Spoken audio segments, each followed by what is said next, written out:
وداعيا إلى الله بإذنه وسراجا منيرا. أما بعد فقد قال الله تعالى في كلامه المجيد وفي فرقانه الحميد: أعوذ بالله من الشيطان الرجيم. بسم الله الرحمن الرحيم. لن ينال الله لحومها ولا دماؤها ولكن يناله التقوى منكم. كذلك سخرها لكم لتكبروا الله على ما هداكم وبشر المحسنين. وقال أصحاب رسول الله صلى الله عليه وسلم: يا رسول الله، ما هذه الأضاحي؟ قال: سنة أبيكم إبراهيم عليه الصلاة والسلام. قالوا: فما لنا فيها يا رسول الله؟ قال: بكل شعرة حسنة. قال: فالصوف يا رسول الله؟ قال: بكل شعرة من الصوف حسنة، أو كما قال عليه الصلاة والسلام. صدق الله مولانا العظيم وصدق رسوله النبي الكريم، ونحن على ذلك لمن الشاهدين والشاكرين، والحمد لله رب العالمين. اللهم صل على محمد وعلى آل محمد كما صليت على إبراهيم وعلى آل إبراهيم إنك حميد مجيد. اللهم بارك على محمد وعلى آل محمد كما باركت على إبراهيم وعلى آل إبراهيم إنك حميد مجيد. بلغ العلا بكماله كشف الدجى بجماله حسنت جميع خصاله. صلوا عليه وآله ذي المنى تصغيرك يا أكعلمين مكي مدني هاشمي مطلبين. بلغ العلا بكماله كشف الدجى بجماله حسنت جميع خصاله. صلوا عليه وآله। আলহামদুলিল্লাহ, সমস্ত প্রশংসা মহান আল্লাহ তাআলার দরবারে, যে মহান আল্লাহ তাআলা আমাদেরকে পবিত্র মাস মাহে জিলহজের ৯ম তারিখ, যাকে আরাফা বলা হয়, আরাফার দিনে আর পবিত্র দিন শুক্রবার দিন জুমার দিনে আল্লাহ তাআলা আমাদেরকে আল্লাহর ঘর মসজিদে এসে নামাজের পূর্ব মুহূর্তে নামাজের অপেক্ষা করার তৌফিক দান করেছেন। এই জন্য আমরা অন্তঃস্থল থেকে শুকরিয়া আদায় করি, আলহামদুলিল্লাহ। সম্মানিত হাজিরিন, আজকের দিনটি অনেক গুরুত্বপূর্ণ দিন। এক হলো শুক্রবার, আরেক হলো আরাফা। আরাফা মানে ৯ জিলহজ, মানে আরাফার দিন। এই জন্য শুক্রবারের তো ফজিলত আছেই, বিশেষ করে আরাফার দিনে আরো বিশেষ ফজিলত রয়েছে। এই জন্য ফজিলতপূর্ণ 10টি দিন থেকে আজকের দিনটি শেষ দিন। আগামীকাল কিন্তু আর আমলের সময় নাই। আগামীকাল হাদিসে আছে সবচেয়ে উত্তম আমল হলো ঈদের নামাজের পরে কোরবানির গরু জবাই করা। এই জন্য আজকের দিনগুলোতে যে আমলগুলো করবো তার মধ্যে থেকে একটি বিশেষ আমল হলো দোয়ার আমল বেশি বেশি করা। এই জন্য অনেক ঘটনা আছে আজকের দিনে যারা রোজা রেখে এবং রোজা ছাড়াও যারা আল্লাহর কাছে দোয়া করেছে ম্যাক্সিমাম মানুষের দোয়া আল্লাহ তাআলার দরবারে কবুল হয়েছে। এই জন্য আমরা এই দোয়ার আমলটি আজকে বেশি বেশি করতে পারি। আর আল্লাহ পাক রব্বুল আলামিন আমাদেরকে যে কোরবানির সামনে দিয়েছে, এই কোরবানিকে সামনে নিয়ে আমরা যে আমলগুলো বিশেষ করে করতে পারি, যেমন কোরবানি আসলে কোরবানির গরু ক্রয় করা। আরেকটি জিনিস হলো আমরা যে কোরবানির গরু ক্রয় করব, এটা কিন্তু হালাল পন্থায় হতে হবে। এটা খুব গুরুত্বপূর্ণ বিষয়। আপনার কোটি কোটি টাকা আছে, কিন্তু আপনি গরু ক্রয় করলেন, টাকার মধ্যে সন্দেহ আছে। এর জন্য বুখারী শরীফের মধ্যে একটি হাদিস আছে যে যেই মালের মধ্যে, যে আহারের মধ্যে সন্দেহ থাকে, এই খাবার, এই আহার, এই মাল, এই ইবাদত আল্লাহ তাআলার দরবারে কবুল হবে না। এই জন্য যদি টাকা না থাকে আপনি কোরবানি না করেন, যদি হালাল টাকা না থাকে আপনার উপর কোরবানি ওয়াজিব হবে না। এই জন্য হাদিসে আছে কুলু মিন তাইয়্যিবাতি মা রাযাকনাকুম। রাসূল করিম সাল্লাল্লাহু আলাইহি ওয়াসাল্লাম বলেন যে আল্লাহ পাক রব্বুল আলামিন যেগুলো তোমার জন্য হালাল করেছে সেগুলো থেকে, আল্লাহ পাক যেগুলো দান করেছে সেগুলো থেকে তুমি আহার করো। এই জন্য কোরবানির পশু এটা তো আহার করার একটি বস্তু মুসলমানের জন্য। এই জন্য দেখবেন মুসলমানের মধ্য থেকেও কিছু মুসলমান আছে এই কোরবানির সম্পর্কে তারা দ্বিমত পোষণ করে, যেগুলো নাকি পশু হত্যা হয়। এরকম অনেকজনই বলে না। আমাদের এলাকার একজন মন্ত্রী ছিলেন অতীতে, মোস্তফা জব্বার, তিনি টেলিযোগাযোগ মন্ত্রী আমাদের পার্শ্ববর্তী এলাকায়। উনি এক সময় এই কথাটা পোস্ট করছে ফেসবুকের মধ্যে, যেটা পুরা বাংলাদেশের মধ্যে ছয়লাভ করছে। উনি বলে যে এটা কোরবানিটা এটা মানুষের উপর এক ধরনের জুলুম করা হয়েছে, অথচ ওনারা যে মানুষের উপর কত ধরনের জুলুম করতেছে সেগুলো দেখে না। আর আল্লাহ তাআলা একটি বিধান আল্লাহ তাআলা চালু করেছেন, সেই বিধানের উপর তার অনেক দরদ চলে আসছে। এজন্য খুব খেয়াল করব। আমি নেক আমল না করতে পারি, কিন্তু আল্লাহ তাআলা কোনো বিধান অস্বীকার করা যাবে না। আপনি নামাজ পড়েন না, সারা জীবন আপনার খাতায়, রেজিস্টার খাতায়, নেক আমলের খাতায় কোনো নামাজ নেই, কোনো কুরবানি নেই, হজ নেই, যাকাত নেই, কিন্তু আপনি এগুলোর প্রতি খুব দুর্বল যে আল্লাহ আপনি তো এগুলো আমার উপর ফরজ করেছেন, আমার উপর ওয়াজিব করেছেন, যাকাত দেওয়া ফরজ করেছেন, আমি মানতে পারতেছি না, আমি আপনার কাছে অনেক দুর্বল, আমি আল্লাহ অসহায় আপনার হুকুমের ক্ষেত্রে, আমি কেন যেন শয়তানের ধোঁকায় পড়ে করতে পারতেছি না। এরকম করলে যদি আপনি করে যেতে পারেন আর যথাসাধ্য অনুযায়ী আমল করেন, তাহলে পরকালে মাপ পাওয়ার আশা আছে। আর যদি আপনি মনে করেন নামাজ পড়ে কোনো লাভ নাই, যারা নামাজ পড়ে তাদেরকে তিরস্কার করে, এমন আছে না, ওয়াকুন্না নাখুদু মাআল খাইদিন। সূরা মুদ্দাসসির আল্লাহ পাক রব্বুল আলামিন বলেন ওয়াকুন্না নাখুদু মাআল খাইদিন। এই দুনিয়ার মধ্যে এমন কিছু মানুষ আছে যারা ইসলাম তো মানে না, যারা ইসলাম নিয়ে সমালোচনা করে, তারা তাদের সঙ্গ দেয়, আছে না নাই? এইরকম মানুষ হওয়া যাবে না। এই জন্য আল্লাহ পাক রব্বুল আলামিন যেই বিধানগুলো ফরজ করেছেন, যেই বিধানগুলো ওয়াজিব করেছেন, সেগুলো যদি যথাসাধ্য অনুযায়ী আমি পালন করতে পারি, হালাল পন্থায় পালন করতে পারি, তাহলে আর তাকওয়াটা যদি পরিপূর্ণ এক নম্বরে তাকওয়া অর্জন করতে পারি, তাহলে এগুলো আল্লাহ পাক রব্বুল আলামিনের দরবারে কবুল হয়।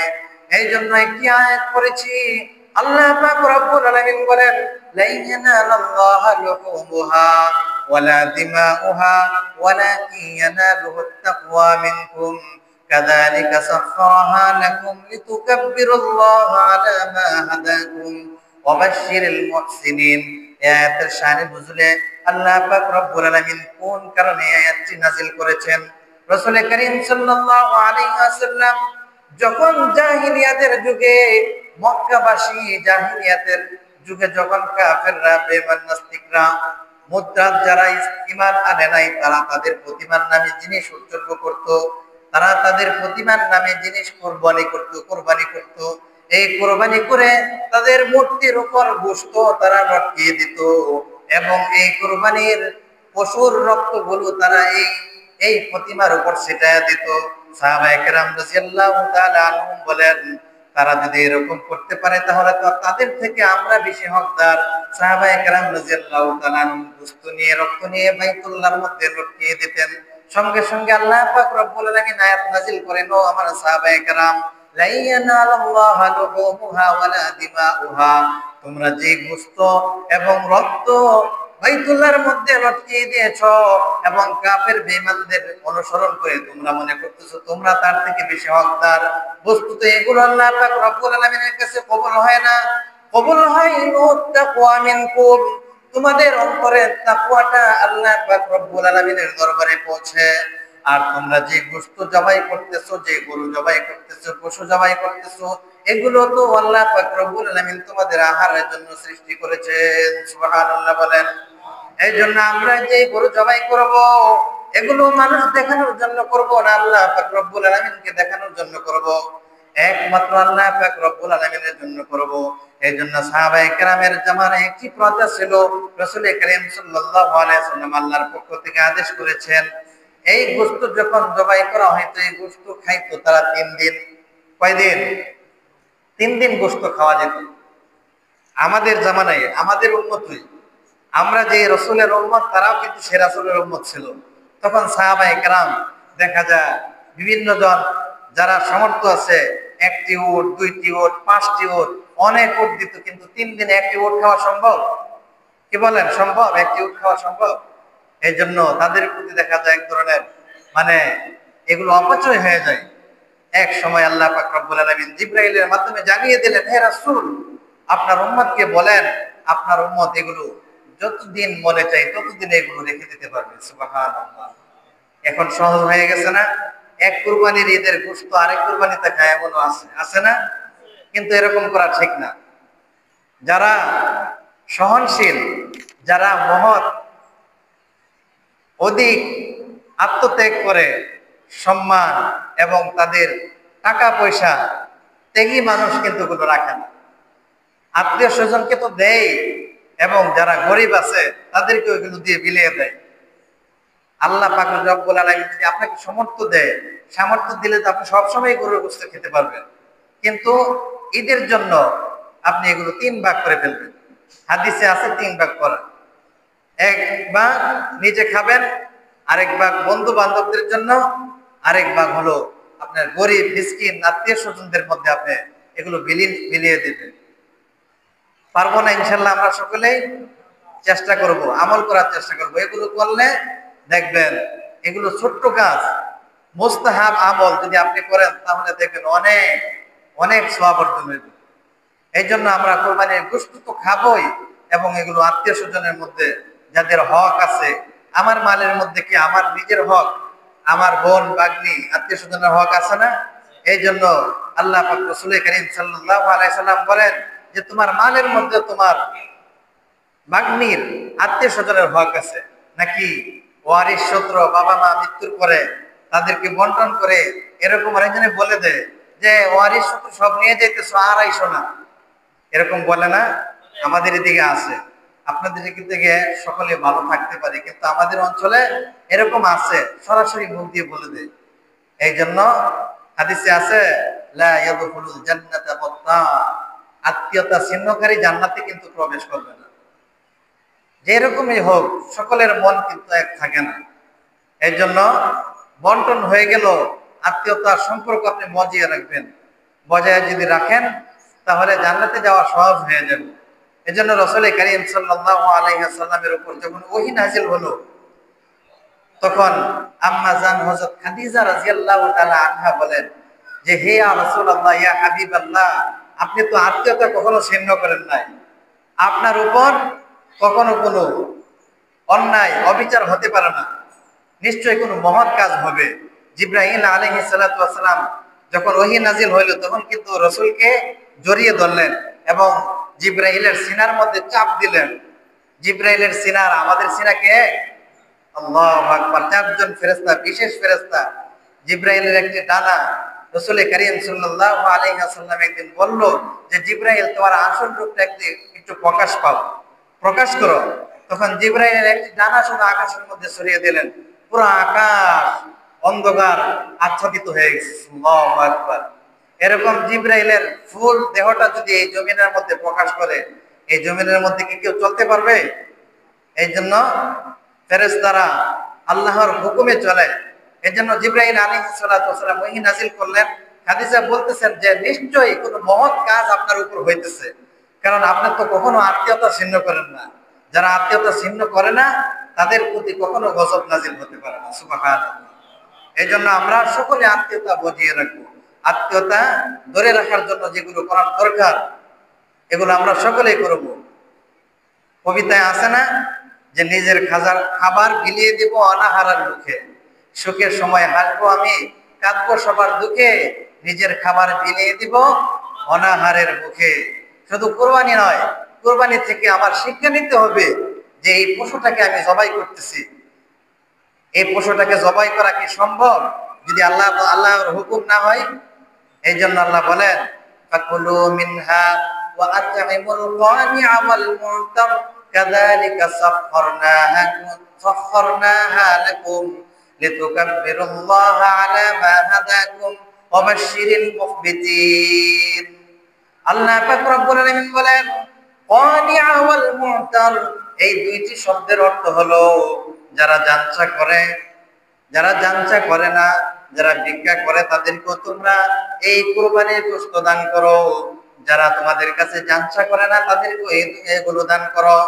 এগুলোকে আল্লাহ তাআলা আমাদের বশীভূত করে দিয়েছেন। বৈজ্ঞানিকরা বলে একটা গরুর মধ্যে আল্লাহ পাক রব্বুল আলামিন 14 জন মানুষের শক্তি দিয়েছেন। আল্লাহু আকবার বলেন। 14 জন মানুষের শক্তি একটা গরুর মধ্যে আছে। এখন আমরা শোয়ানোর সময় কয়জন শোয়াই? যারা পারদর্শী কষায় আছে তারা কিন্তু একাই গরু শোয়া ফেলে। অনেক সময় কষায়ের দোকানে আপনি যাবেন, গিয়ে দেখবেন যে একা গরু রশি দিয়ে শোয়াইতেছে, আবার একাই জবাই করতেছে, একাই কিন্তু জবাই করে, এমন আছে কষায়। 5 মিনিটের ভিতরে একটি গরু ফিনিশ করে ফেলেন। এরকম যদি আল্লাহর হুকুম না হতো সম্ভব ছিল? একটি গরু এই কোরবানির সময় চতুর্দিকে যে গরুগুলো মানুষ ক্রয় করে, এখন যদি তারা আন্দোলন করতো আমরা কোরবানি হতে দিব না, তাহলে কিন্তু এই 12 পাড়ার মধ্যে ছোটখাটো একটা কিয়ামত হয়ে যেত, হইতো না? ঘর বাড়ি ভেঙ্গে তাদের জীবন বিসর্জন দিয়েও তারা আত্মরক্ষা করতো কি করতো না? এই জন্য আল্লাহ পাক রব্বুল আলামিন বলেন কাযালিকা সাখখারনাহা লাকুম, আমি এগুলো তোমাদের জন্য বশীভূত করে দিয়েছি।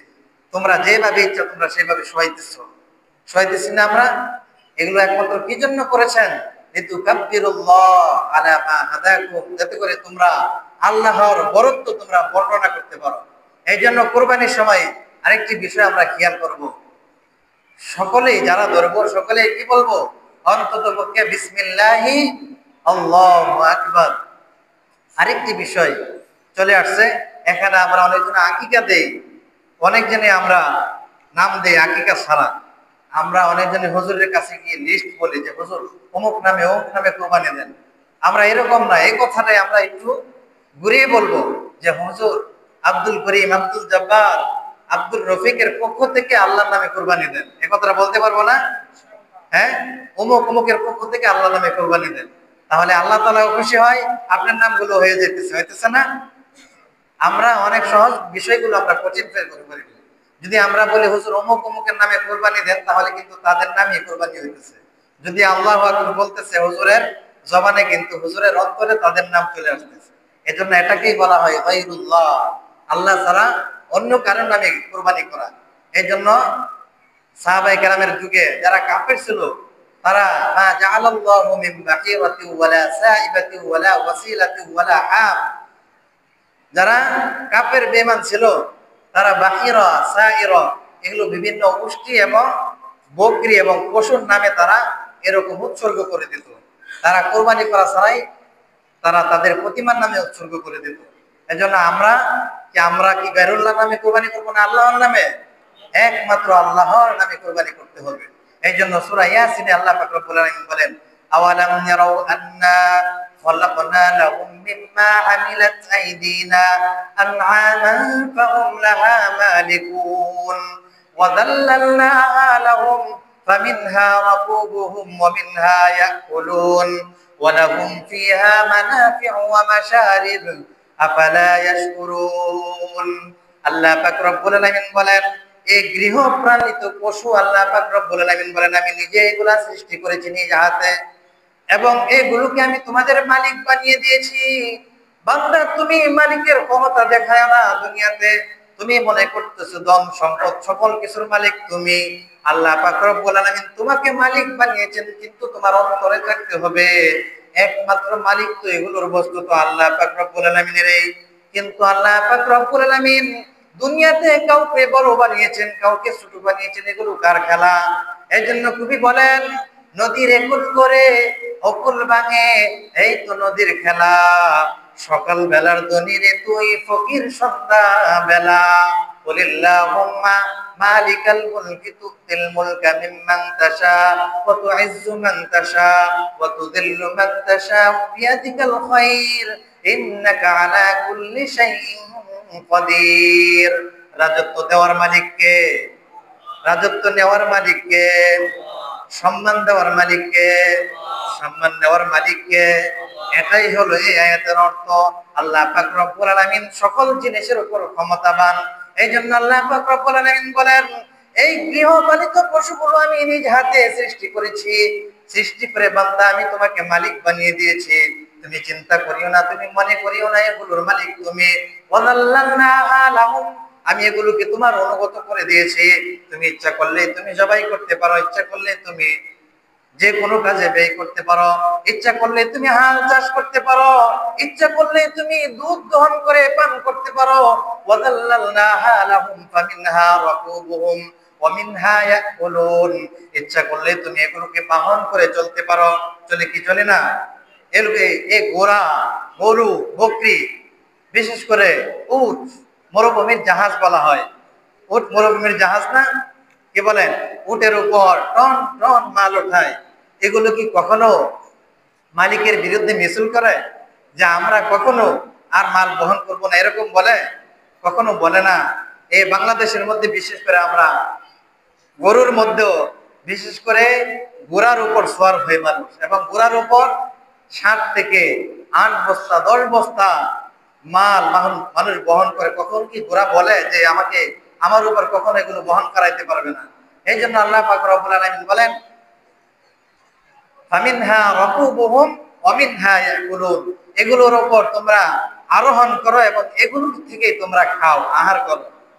এই পশু, উট, দুম্বা, বকরি, গরু এগুলো আমরা আহার করি না? কিন্তু আল্লাহ পাক রব্বুল আলামিন যখন আহার করব তখন আল্লাহ পাক রব্বুল আলামিনের শুকরিয়া আদায় করব। ওয়াদাল্লালনাহা লাহুম ফামিনহা রাকুবুহুম ওয়া মিনহা ইয়াকুলুন ওয়া লাহুম ফিহা মানাফি'ু ওয়া মাশারিব আফালা ইয়াশকুরুন। তারপর আল্লাহ পাক রব্বুল আলামিন বলতেছে অধিকাংশ মানুষই অকৃতজ্ঞ। আল্লাহ পাক রব্বুল এত কিছু নিয়ামত আমাদেরকে দান করেছেন, তারপর আমরা শুকরিয়া আদায় করি না। শুকরিয়া আদায় করলে কি আমাদের লস হবে? এই জন্য আল্লাহ পাক রব্বুল আলামিন বলেন লাইন শাকারতুম লাযীদান্নাকুম ওয়া লাইন কাফারতুম ইন্না আযাবি লাশাদীদ। ও দুনিয়ার মানুষ, আমি তোমাদেরকে যে সম্পদ, যে নিয়ামত রাজি দান করেছি, যদি তোমরা সেই নিয়ামত রাজির শুকরিয়া আদায় করো, আল্লাহ পাক রব্বুল আলামিন তাকিদ দিয়ে বলতেছেন লাযীদান্নাকুম, অবশ্যই আমি এগুলোকে বাড়িয়ে দেব। ওয়া লাইন কাফারতুম, আর যদি তোমরা এগুলো বক্ষণ করতেছো যখন কোনো বিপদ মুসিবত আসে, এজন্য আল্লাহ পাক রব্বুল আলামিন সূরাতুল ফজরের মধ্যে বলেন ফাআম্মাল ইনসান ইযা মাবতালাহু রাব্বুহু ফাআকরামাহু ওয়া নাআমা ফায়াকুলু রাব্বি আকরামান। আল্লাহ পাক রব্বুল আলামিন এই দুনিয়ার মানুষকে যখন কোনো জিনিস দিয়ে পরীক্ষা করে, আল্লাহ পাক রব্বুল আলামিন কিন্তু আপনাকে মাল দিয়েও পরীক্ষা করতে পারেন, আপনাকে ব্যয়বহুল সম্পদ দিয়েও পরীক্ষা করতে পারেন। তখন ইনসান বলে, মানুষ বলে ফাআকরামাহু ওয়া নাআমা, আমার রব্বুল আলামিন আমাকে এইগুলো দান করেছেন। কি বলে? আল্লাহ পাক রব্বুল আলামিনকে তখন স্মরণ করে ফাআম্মাল ইনসানু ইযা মাবতালাহু রাব্বুহু ফাআকরামাহু ওয়া নাআমা আল্লাহ পাক রব্বুল আলামিনের কাছে সে বলে যে আল্লাহ পাক রব্বুল আলামিন আমাকে মাল সম্পদ দিয়ে সম্মান করতেছেন। আবার দ্বিতীয়বার এই ইনসান এই মানুষই বলে ওয়া আম্মাল ইনসানু ইযা মাবতালাহু রাব্বুহু ফাকাদারা আলাইহি রিজকা ফায়াকুলু রাব্বি আহানান। মানুষ বড়ই নিমক হারাম। ইন্নাল ইনসানা লিরাব্বিহি লাকানুদ। আল্লাহ পাক রব্বুল আলামিন যখন রিজিকের মধ্যে আমার কমতি দেখা দেয়, যখন রিজিকের মধ্যে কোনো বিপদ মুসিবত আসে, এগুলো কার পক্ষ থেকে আসে? সম্পদের মধ্যে চাষাবাদ জমির মধ্যে দেখবেন অনাবৃষ্টিতে নষ্ট হয়ে যায়, সকল শীষগুলো চিটা হয়ে যায়, এগুলো কার পক্ষ থেকে আসে? এগুলো আল্লাহর পক্ষ থেকে আসে, কিন্তু এগুলো আমার হাতের কামাই। এই জন্য আল্লাহ পাক রব্বুল আলামিন বলেন যহারাল ফাসাদু ফিল বাররি ওয়াল বাহরি বিমা কাসাবাত আইদিন নাস। জল এবং স্থলে যত পাপাচার যত অন্যায় কাজ আসে আল্লাহ পাক রব্বুল আলামিনের পক্ষ থেকে যত জুলুম আসে সকল কিছু আমাদের হাতের কামাই হয়। এজন্য আমরা যদি আল্লাহ পাক রব্বুল আলামিনের অনুগত্য ছেড়ে দেই, আমরা যদি ব্যয়বহুল ভাবে নাফরমানি করি, আল্লাহ পাক রব্বুল আলামিনের শুকরিয়া আদায় না করি, তাহলে আল্লাহ পাক রব্বুল আলামিন বলে এগুলো হলো তোমাদের হাতের কামাই, এগুলোর কারণে এই জমিনের মধ্যে অনাবৃষ্টি হয়। নির্সজীব জমিনগুলো আল্লাহ পাক রব্বুল আলামিন নির্জীব করে দেয়, এগুলো কিন্তু আমাদের কারণেই হয়।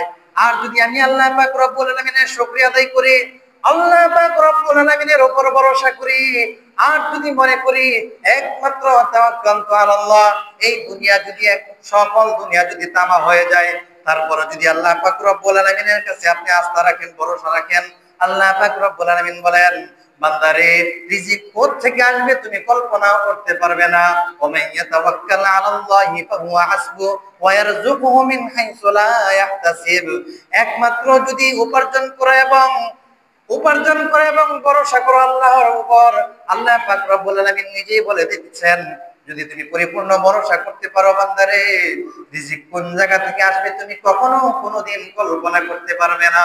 সুবহানাল্লাহ বলেন। এর জন্য আমরা তো সকলেই কামাই করি, কেউ তো নিষ্কর্মা নাই। নিষ্কর্মা আছে? নিষ্কর্মা মানুষ কিন্তু সমাজের জন্য বোঝা। এর জন্য নিষ্কর্মা কর্মহীনতা কেউ পছন্দ করে না। আল্লাহ পাক রব্বুল আলামিন এগুলো পছন্দ করে না। এর জন্য বলেন যখন আল্লাহ পাক রব্বুল আলামিনের বিধান তুমি পালন করবা, ফাইদা কুতিয়াতিস সালাহ ফান্তাশিরু ফিল আরদ, নামাজ পড়ছো সঙ্গে সঙ্গে মসজিদ থেকে বের হয়ে যাও, চলে যাও এবং রিজিক অন্বেষণ করো। ওয়াবতাগু মিন ফাদলিল্লাহ, আল্লাহ পাক রব্বুল আলামিন যেগুলো দান করেছেন, এই জন্য রিজিক আসবে। এই রিজিকের ক্ষেত্রে আমরা যেগুলো করব, বিশেষ করে হালাল পন্থা অবলম্বন করব, হারাম পন্থা অবলম্বন করা যাবে না। এই জন্য একজন বুজুর্গের ঘটনা আছে। আদিকালে অতীত যুগে কিন্তু এমন একটা প্রথা ছিল, এখনো বিভিন্ন জায়গাতে আছে। মানুষ যখন ধানের ফসল কাটতো, তখন কাটার পরে সর্বপ্রথম এগুলো মসজিদের মধ্যে দান করত। এই প্রথা এখন চলে গেছে। গাছের কাঁঠাল এবং পেঁপে যেগুলো ফসল আদি আছে, এগুলো সর্বপ্রথম মসজিদের মধ্যে দান করত, যে মসজিদে সর্বপ্রথম ফলটা দিতে হবে, অথবা কোনো মহৎ ব্যক্তিকে এগুলো খাওয়াতে হবে। সাহাবায়ে কেরামের যুগে, কাফেরদের যুগে এগুলো ছিল। উকবা ইবনে আবু মাইদের একটি ঘটনা আছে, যদি সময় থাকে বলবো, যে তারা এরকম করতো, যখন বুজুর্গ জমির পাশ দিয়ে যাইতেছে তখন দেখে এই জমিনের মধ্যে প্রত্যেকটি দানার মধ্যে তার নাম লেখা। সুবহানাল্লাহ বলেন। যারা বুজুর্গ তারা কিন্তু এগুলো দেখতে পারে। এগুলোকে বলা হয় কাশ, বুজুর্গদের একটি কেরামত। এগুলো এখনো চালু আছে। এক ধরনের মানুষ আছে এগুলো বিশ্বাস করে না। আপনি বুজুর্গ হন, আল্লাহর ওলি হন, আপনি এখান থেকে দেখতে পারবেন। আল্লাহ পাক রব্বুল আলামিন এই ক্ষমতা বুজুর্গদেরকে দিয়েছেন, বিধায় তারা বুঝতে পারে। এটার মানে তারা গায়েব জানে, বিষয়টা এমন না। এরকম আল্লাহ পাক রব্বুল আলামিন এরকম একটি সিস্টেম করে দেয় যে ওমর রাদিয়াল্লাহু তাআলা আনহু মক্কা থেকে 250-300 মাইল দূরে জাবালে সাহাবায়ে কেরাম যখন যুদ্ধের একটি বাহিনী নিয়ে গেল, এই ঘটনা মুসলিম শরীফের মধ্যে আছে, যে 300 মাইল দূর থেকে ওমর রাদিয়াল্লাহু তাআলা আনহু বলতেছে ইয়া সারিয়া আল জাবাল আল জাবাল আল জাবাল, হে সারিয়া তোমরা পিছনের দিকে লক্ষ্য করো। 300 মাইল দূরে। আল্লাহু আকবার। যে ওমর অর্থ জাহানের খলিফা ছিলেন, ওমর যখন খুতবা দিতেছে ওনার চোখের সামনে আল্লাহ পাক রব্বুল আলামিন সকল কিছু পর্দা ভেদ করে ওই সৈন্যগুলোকে দেখাইতেছে, হে ওমর তুমি তাদেরকে সতর্ক করে দাও। আল্লাহ পাক রব্বুল আলামিন তো পারতেন, কিন্তু ওমর রাদিয়াল্লাহু তাআলা আনহু এমন একজন ব্যক্তিত্ব অর্জন করেছেন, ওমর রাদিয়াল্লাহু তাআলা আনহু যখন ইসলাম ধর্ম গ্রহণ করার পূর্বে ওনার ইতিহাস ছিল উনি মদ পান করতেন, এবং মানুষ যদি বলতো যে হে ওমর, তুমি অমুক ব্যক্তিকে যদি চোখের মধ্যে তীর মেরে তাকে দুনিয়া থেকে হত্যা করতে পারো, তাহলে তোমাকে 100 বছরের মদ পান করানো হবে। নাউজুবিল্লাহ। তখন উমর এটাই করত। এত বড় পাওয়ারফুল ছিলেন। যখন ইসলাম ধর্ম গ্রহণ করলেন তখন তলোয়ার হাতে নিয়ে বলতেছে, নাঙ্গা তরবারি হাতে নিয়ে বলতেছে, হে মক্কার মানুষ, আবু জাহেল, আবু লাহাব, কে আসো আসো, কে তার